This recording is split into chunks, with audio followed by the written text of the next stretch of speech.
네, 2월 9일 일요일 주말 방송의 오프로입니다.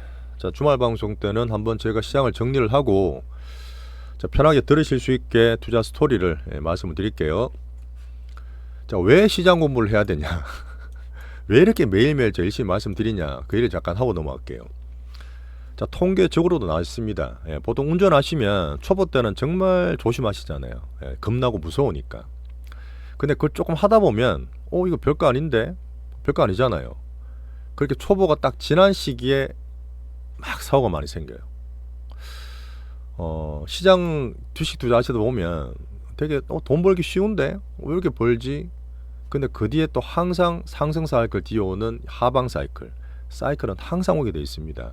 그럼 그때 좋았을 때 편하게 벌었던 돈의 몇 배를 다 개어냈던 그런 얘기를 되게 많이 들어보셨을 거예요. 실제로 저런 경험도 많고요.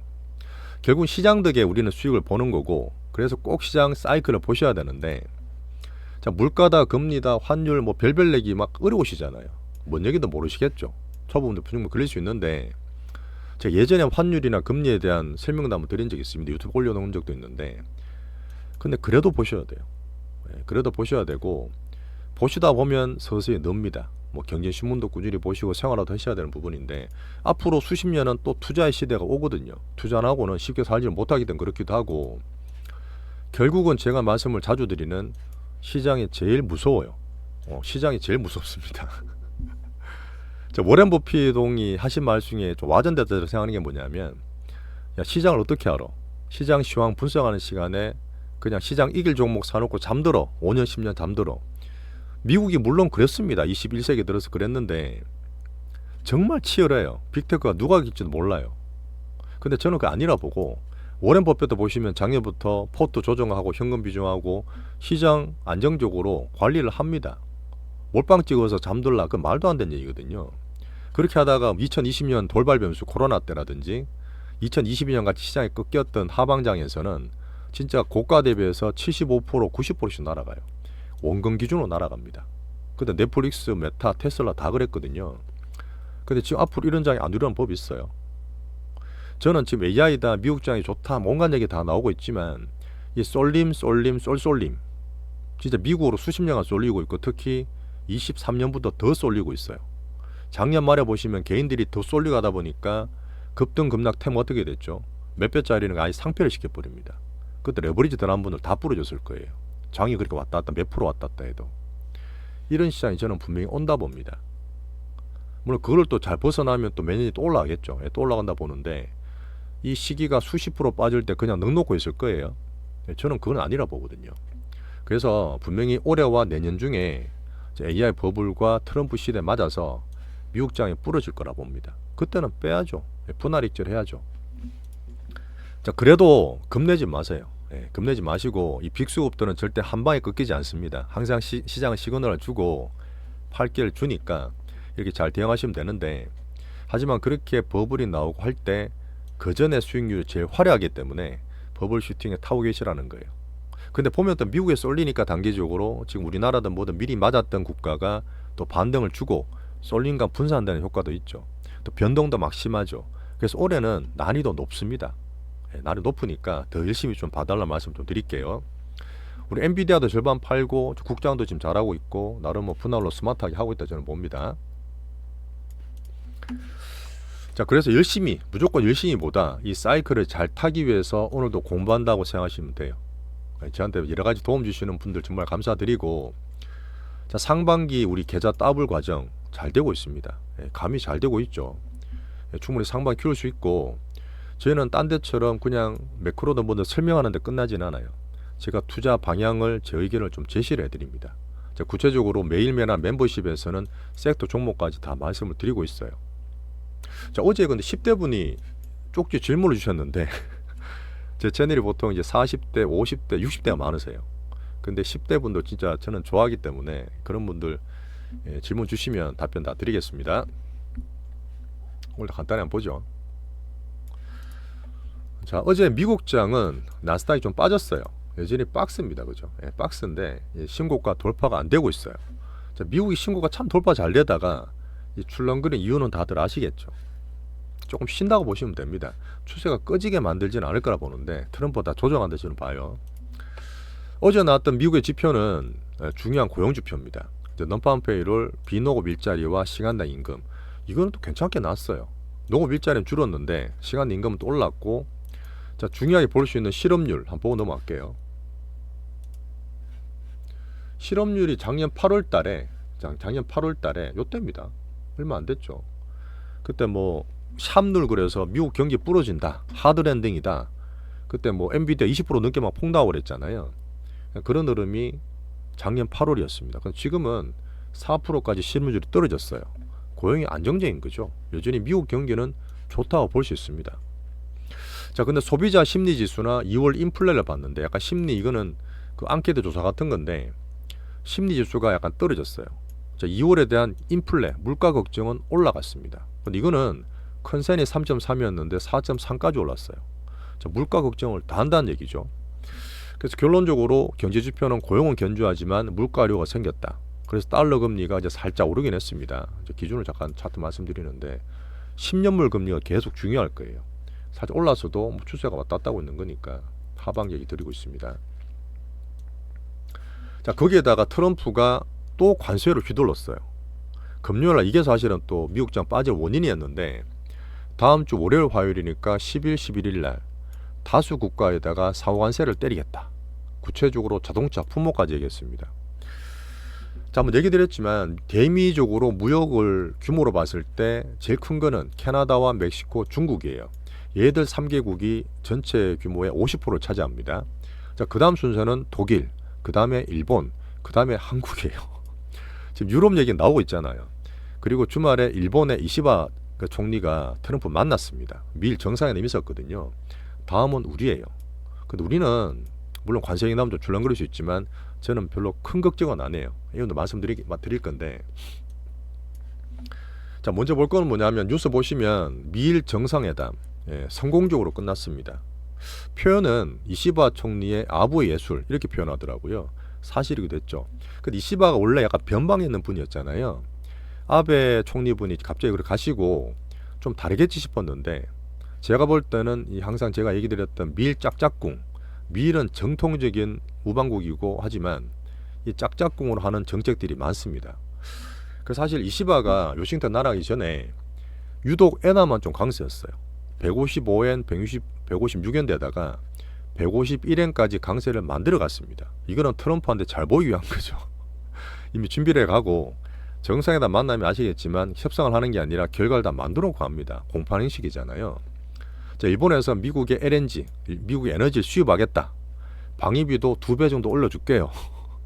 US 스틸은 바이든 때보다 말이 많았습니다.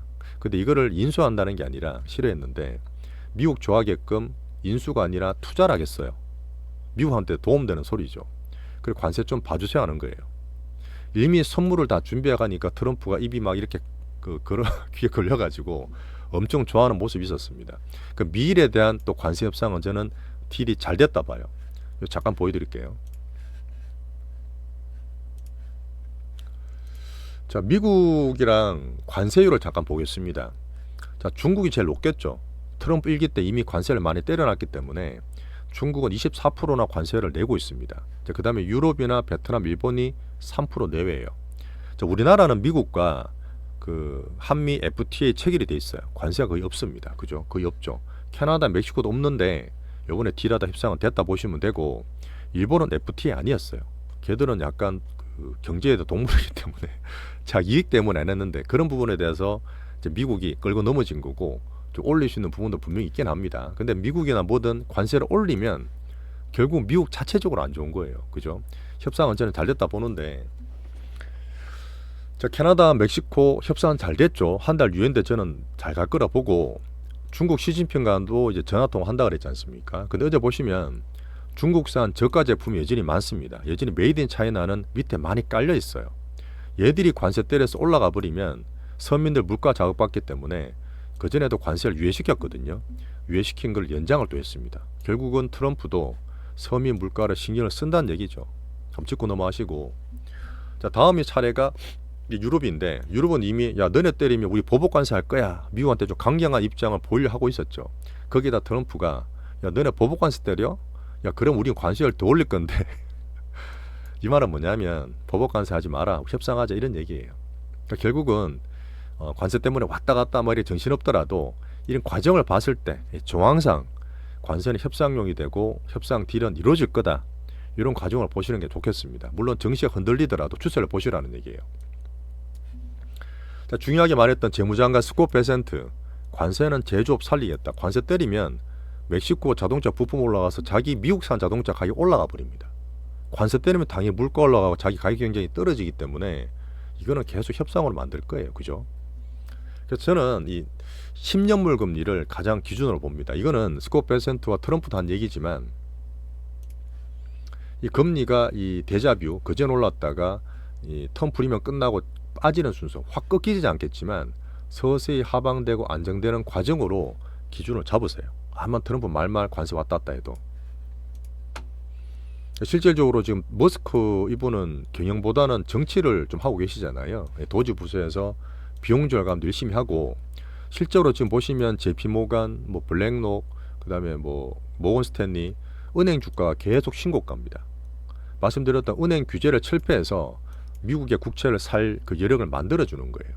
결국은 지금 미국 10년물 금리를 안정화시킨다는 얘기는 물가와 금리를 안정화시키는 하향 안정이 목표라는 얘기죠. 이걸 계속 잊지 말으셔야 됩니다. 아마 앞에 관세로 왔다 갔다 하더라도. 자, 거기에서 연준 위원 중에 가장 비둘기파인 굴스비가 있어요. 이분이 항상 안정적으로 시장 체나주로 얘기했는데 이분이 며칠 전에 물가 걱정을 했습니다. 처음 들었어요. 저는요. 완전 왕비둘기인데 제가 볼 때는 트럼프 어떤 관세 정책에 대한 걱정이나 견제를 애둘러 표현했다 보고 FMC 파월의 의중이라 저는 봅니다. 그래서 지금 물가나 이 금리를 기준으로 보면서 2021년 그랬잖아요. 21년도 그랬지만 그 공급용만 된 게 아니라 수요단에서 막 금리 때문에 물가 올라갔던 부분에 한 번 더 실수를 안 하려고 노력할 거예요. 얘들도. 그런 면에서 10년물 금리로 계속 기준을 봐주세요. 이게 기준입니다. 이 추세를 보시면 돼요. 저는 하향 안정이라 보고 있으니까. 협상하자. 트럼프 말이지만 관세는 단기 변동성을 줄 뿐이다.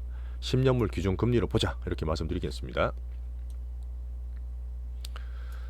자, 미국이 그동안 사실 마지막 이거는 사족인데 무역에서 적자 본 건 사실이에요.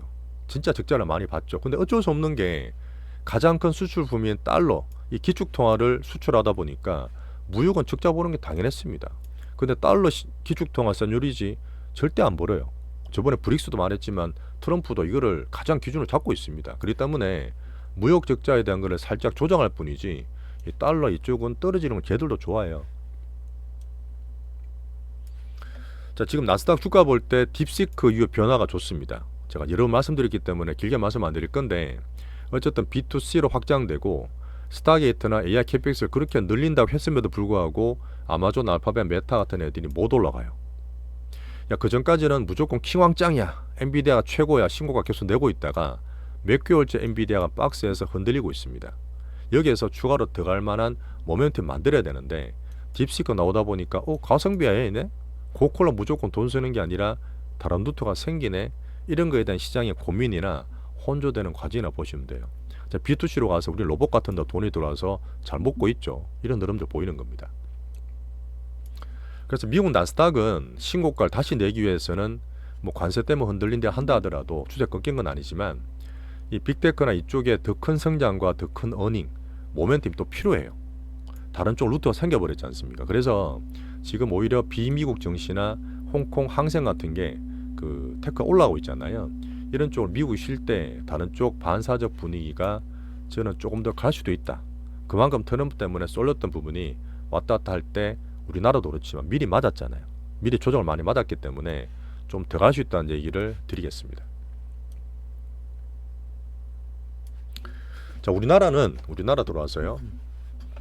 어쨌든 상방이 되게 좋았습니다. 여러 가지 얘기를 많이 드렸지만 지금 딱 직관적으로 들을 수 있는 부분은 아까 얘기해드렸던 이 10년물 금리가 올랐을 때 항상 정시가 부러졌잖아요. 근데 작년에 10월부터 12월 올라갈 때 어땠죠? 미국으로만 간다. 온이 아메리카니까 금리가 올라갈 때도 미국은 더 올랐습니다. 더 올랐어요. 이 부분이 지금 금리가 떨어짐에도 불구하고 쏠렸던 게 작년에 한번 와당탕 떠졌고 왔다 갔다는 이유로 보시면 돼요. 대신에 작년 10월, 12월 이럴 때 우리나라는 정치적으로 뭐든 전 세계 최고 꼴찌는 워낙 많이 빠졌기 때문에 오히려 지금 반사이기 때문에 올라갔다 보시면 됩니다. 쏠림과 분산 의미예요. 자, 근데 작년에 원래 우리나라 중국이 피해를 많이 봐야 되는데, 자, 중국은 어땠죠? 작년 10월달, 9월달에 경기 부양책을 10조 위안 확 내면서 떨어져야 됨에도 불구하고 경기 부양 정책으로 얘들은 올렸습니다. 이거 한번 볼게요. 이보정 내에서 이 중화권은 사실 흐름들이 좀 비슷해요. 그 정책으로 인해서 이 빠지는 거를 방어했다, 이렇게 보시는 게 좋고, 자, 보시면 이거 이렇게 올랐잖아요. 네, 작년 9월달 오르고 트럼프 눈치 보면서 출렁거리고 있는데 지금 미국 쉴 때 다시 올라오고 있습니다. 3월 양해나 정치에 대한 기대 때문에. 뭐 숫자를 좀 봐야 되는 부분인데 3월달에. 근데 우리나라가 정치 때문에 난리였잖아요. 근데 이제는 불안정성이 좀 어떻게든 결정이 날 거라 저는 보는데, 그렇게 되면 경기 부양책을 쓸 수 있고, 누군 안 좋게 보지만 3월달부터 멈춰놨던 공매도가 다시 나올 거예요. 저는 그게 엄청 흔들었던 외국인들의 수급이나 변동성에 안정감을 줄 거라 저는 봅니다. 그리고 지금 세계 국채지수에 작년에 편입됐어요. 20조나 30조나 여력을 더 만들 수 있습니다. 이런 부분이 우리나라 부담을 줄여주는 거고, 지금 어쨌든 간에 야당도 우클릭을 좀 하고 있는 부분이기 때문에 성장이나 정시, 경기 부양책, 정시 부양책에 상반 견업저는 주변적으로 만들 거라 봅니다. 그리고 직접적으로 작년 하반기 때 23조나 팔았던 외국은 어떻게 됐죠? 삼성전자가 20몇 년 만에 120개월 입평선을 깨졌잖아요. 회복되고 이종 회장 선고 나고 서서히 삼전의 변화가 저는 보고 있습니다. 외국인 오븐에 엄청 크게 사진 않지만 섹터 내에서 흐름들을 만들어주고 있거든요. 특히 빅바이오 같은 데서 만들어주고 있어요. 이런 수급 쪽 변화가 상반기 우리나라 국장이, 저는 말씀드렸지만 정상을 반한 거예요. 0.83배까지 갔던 PBR이 지금 0.87배입니다. 아직도 전 세계 꼴찌예요. 아직도 꼴찌입니다. 지수가 이렇게 출렁거려도 우리나라 종목장이 화려하지 않습니까? 돈들이 들어오는 거죠. 그 지수가 올라가면 더 효과가 좋겠죠. 이제 밑에서 이제 좀 오른 거예요. 이것만 해도 빅수급들이 자신감 있게 대중 반대해서 팍팍 치고 들어온 거 보이시죠? 거기서 가장 큰 거는 재작년, 작년에 말했던 주도 업종. 제가 그래도 다 맞췄는데 올해는 제가 이제 빅바이오라 말씀드리고 있지 않습니까? 그게 이제 삼성바이오라든지 SK바이오파 하면서 외국인들 추세를 만들어주고 있고, 우리는 탄력 좋은 알테오젠과 그 종목에서 계속 수익도 나 있지만 더 키우시면 됩니다. 자, 바이오가 메인이고, 쏠림과 분산 측면에서 우리나라에서 특히나 종목 장세 이런 쪽으로 많이 확산되는 거 보이시죠? 그래서 우리 로봇이랑 온디바이스도 수익 내고 갖고 있는 게 있지만, 엔터게임도 말씀드릴 거예요. 이쪽 종목을 계속 키우시면 되겠습니다. 하지만 AI 반도체는 미국과 함께 조금은 보자. 뭐 나쁜 건 아니지만 좀 보자는 얘기 계속 드리고 있습니다. 한 개 꼭 보셔야 될 게 있어요. 하나 더 볼게. 자, 한중 관계가 분명한 변화가 있습니다. 공식적으로는 아니지만 한알령이 우리나라를 거의 10년간 눌러왔어요. 2015년 이후에, 그죠? 근데 MSCI EM에 중화권이 회복이 되는 것은 우리나라한테 분명히 좋은 징조가 있습니다. 항생테크도 말씀드렸지만 이 트럼프가 동맥을 과시하고 자기 무역 적자를 정상화시키는 과정에서 좀 과시받고 있잖아요. 그때 이제 시진핑은 손을 내밀고 있습니다. 정치 이념을 떠나서 유럽이나 우리나라도 그렇지만 경제적으로 걔들은 살아야 되잖아요. 그런 경제적 논리로 손 내미는 건 우리는 좋은 효과라 보시면 되고, 자, 우원식 국회의장이 시진핑을 만났습니다. 지금 분위기 많이 전해지던데 저는 한알령의 실질적인 축소가 있을 거라 저는 봐요. 자, 그리고 올해 10월 달에 경주에서 에이펙 회담이 있거든요. 거기도 아마 시진핑이 온다 한 분도 안 왔는데 방한 가능성을 보고 있습니다. 하반기에도 좋은 호기가 될 수 있을 거고. 자, 그럼 단순하게 야, 이제 중국 수혜주 사야지, 예전처럼 화장품 저는 안 봐요. 계속 콜이 많이 올랐기 때문에 구체적으로 우리는 엔터와 게임이 가장 수혜를 볼 수 있다 봅니다. 그럼 사이드 얘기 드렸지만 엔터 대장, 게임 대장 중 한 개씩 말씀드렸던 게 이미 수익도 많이 났어요. 흐름에서 저는 얘기 드렸던 추가로 상승할 수 있는 놈을 저는 보고 있습니다. 그 엔터 게임 대장주도 놓치시면 안 돼요. 한중 관계 분명한 변화. 항생테크는 3월 양회전의 숫자를 더 봐야 되겠지만 어쨌든 지금 쏠림 분산 측면에서 올라오고, 그게 이제 어떤 AI 가성비에 대한 확산, 우리나라 정시에 도움을 되는 MSCN까지 다 보고 있습니다. 오늘 결론이 될 텐데 지금 우리 투자 방향은 뭐 우리나라 좋다는 얘기죠. 어쨌든 지금은. 근데 딥시커나 관세가 막 어지럽잖아요. 뭐 어지러운 가운데서 어떻게 중심을 잡으시냐면 AI 버블 슈팅 중에 미국은 잠깐 쉬고 있습니다. 그 추세를 끄트릴 만큼 위험하게 관세를 트럼프가 흔들 거라 보진 않아요. 근데 관세 협상되는 과정을 봤을 때 이 기준은 뭐다? 10년물 금리로 잡자. 이 금리로 물가든 이것도 다 보고 있는 트럼프 흐름을 의중을 파악해 보자. 저는 하방 안정화로 보고 있죠.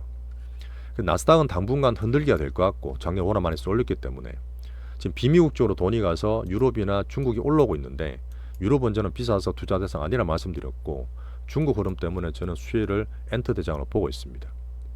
그리고 가장 중요하고 우리가 수익이 내는 이 시장, 이 무서운 시장이 이 기회를 줄 때 잘하기 위해서 상방 사이클 내 빅수급 종목으로 수익을 계속 키우시면 돼요.